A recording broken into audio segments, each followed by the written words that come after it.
Charlie Kray was a lovely fella, gentleman, right to the day he died. Everyone knows Ronnie and Reggie. But what about their brother? He developed a reputation of his own. Charlie Kray wasn't the headline maker, but he was always there behind the scenes, closer to the truth than anyone else. Loyal, quiet, and often overlooked. His story reveals a different side of the infamous Kray legacy. You might as well call him the Mick Jagger of gangsters. He wasn't at all like Ronnie and Reggie Kray. He was a good boy. I'm Matt from Underworld Uncut, and this week we're finding out what Charlie was really like, from those who knew him. I thought, God, looks like a film star. You know, handsome, tall, blonde. He reminded me of Burt Lancaster. That's who he reminded me of. Amiable, friendly, warm.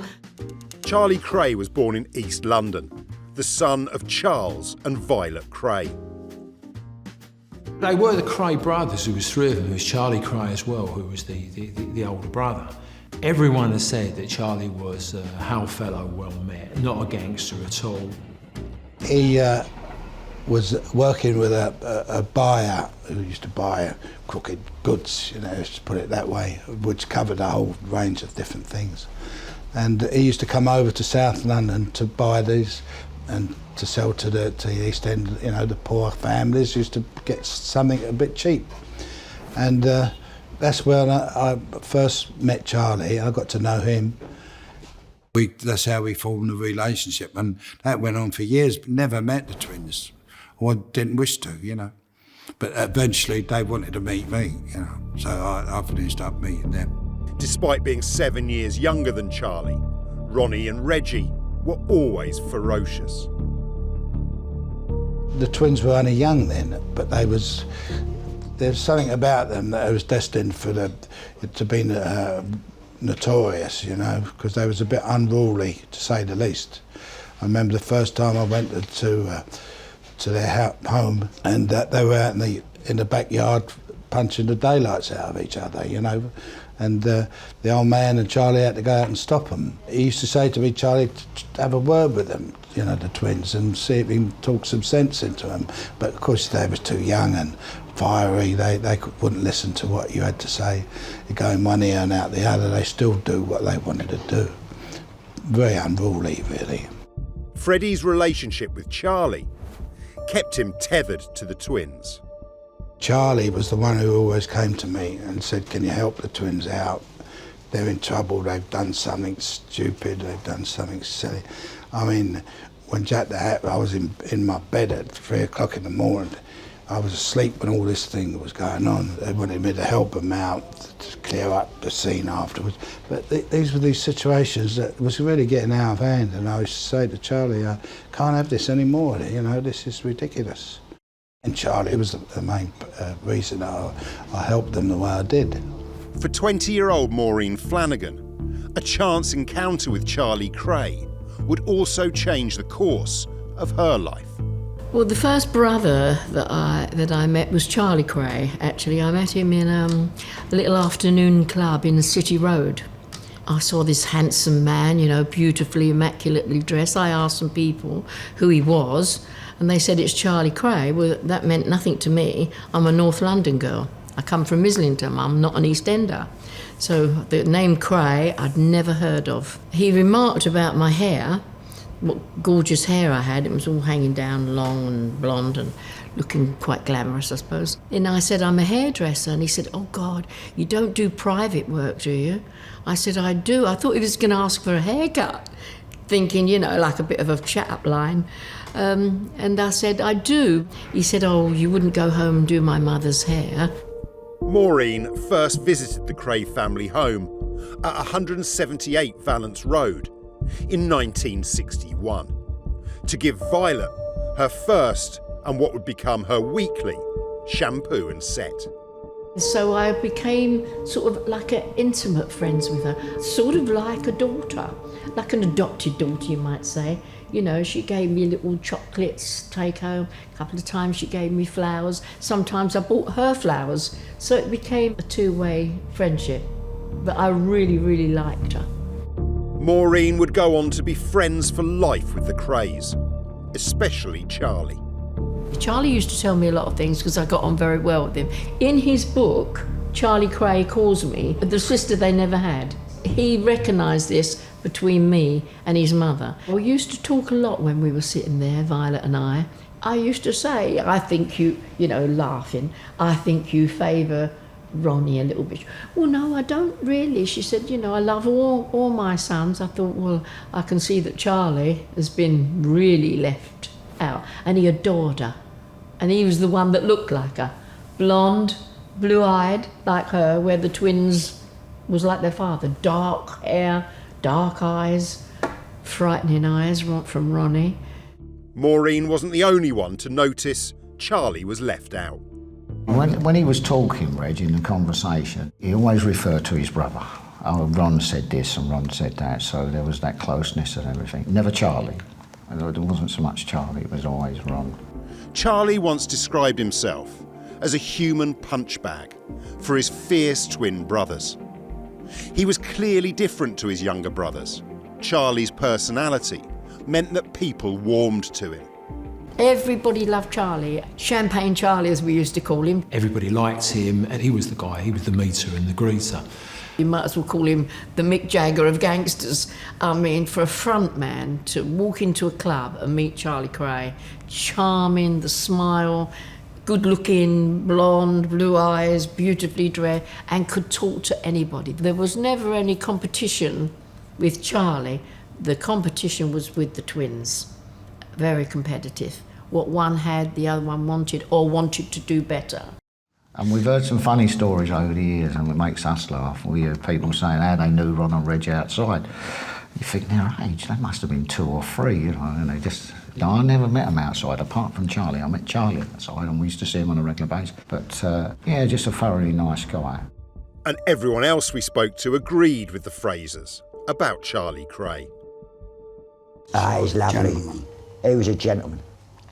Wasn't he, Bill? Yeah, Charlie got a good living. He had a theatrical agency, didn't he? He used to supply acts for clubs and things like that. All he ever wanted to be was a family man, and Ronnie wouldn't let him be.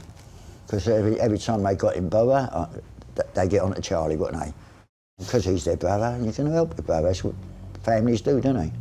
But Charlie Kray was a lovely man. They all loved him, didn't they, Bill? That was a nice man, Charlie. Very polite. And well, when Ronnie burnt me with the pokers, Charlie Kray came out and gave £100. He said, don't let the boys know that I've been handy. I'm doing this on my own, That was Charlie. I like Charlie most of all, but then came Ronnie and Reggie followed on. But I like Ronnie, I did. While Ronnie Kray and Reggie Kray built their reputation on violence and fear, Charlie Kray ran the operation, acting as manager, theatrical agent and deal maker, keeping the business in business. The man who first put them in the club business really was a friend of Charlie. Reggie and Charlie opened the Double R Club in Bow Road, and it was a terrific club. Then he opened the Kentucky in Mile End. Charlie was the front man for the clubs and pubs. When they had Esmeralda's Barn, and there was a casino in there, it was a fabulous place. Little gold gilt chairs and flock wallpaper and lovely waitresses, a little hat check girl. Reggie was away at the time and left it to Charlie and Ronnie. Well, Charlie didn't have much say what could go on. He ran down the cabaret, he ran down the man on the door, he got rid of certain things there, and it was a lovely club. Famous people went there, Barbara Windsor and Diana Dawes and, Shirley Bassey, Terence Stamp, David Bailey, of course, who took the pictures, and, of course, the aristocracy, because it was in Knightsbridge. And also they'd heard, you could not only could you gamble, but it was owned by East End people. It was a little sort of fantasy for them.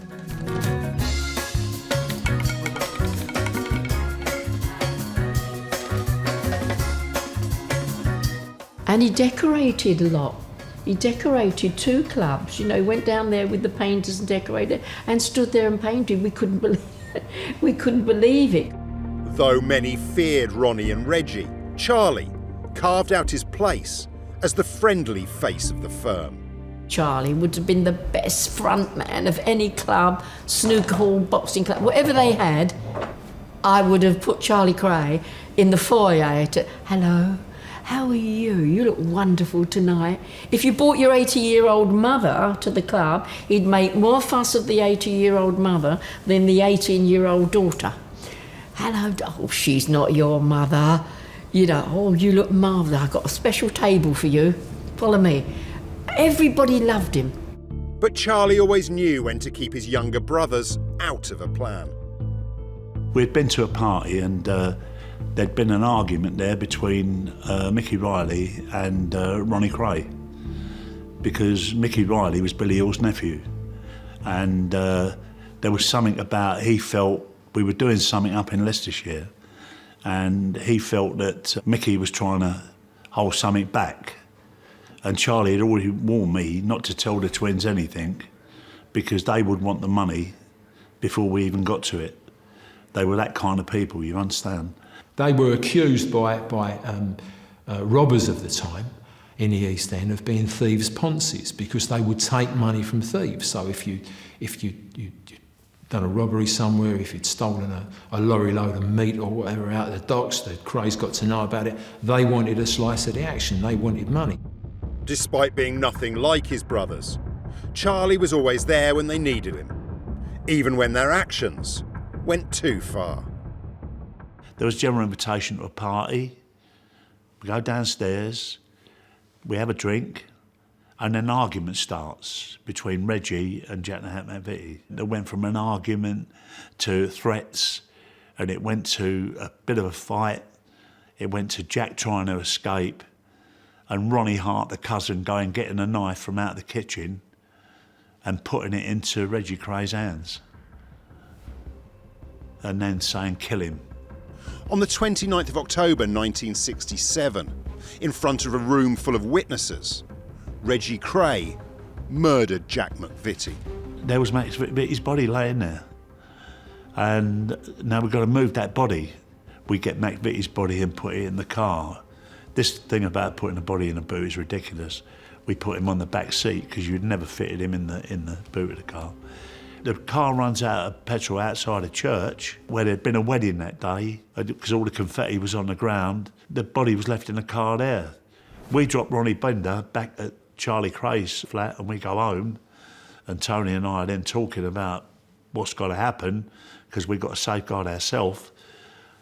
Ronnie Bender told him what happened, and thinking he'd done right, and Charlie Kray went mad. And then the twins got involved. They got mad as well because they wanted it put over the railway bridge, but we went against everything they said and actually put it over across the water. Now, the bottom line is, Freddie Foreman, him has to get involved, or him and Charlie. Well, that's what they were accused of. Whether that happened, I don't know. The consequences of Reggie's actions implicated many on the firm, including his oldest brother, Charlie. You're not going to tell me he's committed a murder as well, because he wasn't even of the same temperament of the other two. Wonderful, lovely man to be around, you know, soft, gentle, happy-go-lucky, handsome. Several of us were charged. Myself, Tony, Connie Whitehead, Ronnie Bender, one of the Barry brothers. There was Reggie and Ronnie, Freddie Foreman and Charlie. Freddie Foreman and Charlie, accessory after the fact. Us charged with accessory before the fact or murder. The detective who convicted all three brothers, Leonard Nipper Reid, described Charlie as the brains behind the Kray empire, though many dispute that fact. The evidence they produced was completely false. Charlie had no involvement. Put on the spot.